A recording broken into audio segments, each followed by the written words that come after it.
রোজা ভঙ্গের কারণ প্রধানত ৮টি। ১ নম্বরে ইচ্ছাকৃতভাবে কিছু খাওয়া বা পান করা, যেমন খাবার, পানি, ঔষধ, ধূমপান ইত্যাদি। ২ নম্বরে ইচ্ছাকৃতভাবে স্ত্রীর সহবাস করা, এতে রোজা ভঙ্গ হয় ও কাফফারা ও কাজা দুটি ওয়াজিব।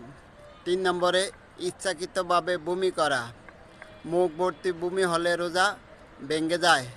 ৪ নম্বরে নাক বা কান দিয়ে ঔষধ প্রাণী প্রবেশ করানো, যা সরাসরি ভিতরে পৌঁছে যায়। ৫ নম্বরে ইচ্ছাকৃতভাবে বীর্যপাত ঘটানো, যেমন হস্তমৈথুন বা উত্তেজনার মাধ্যমে।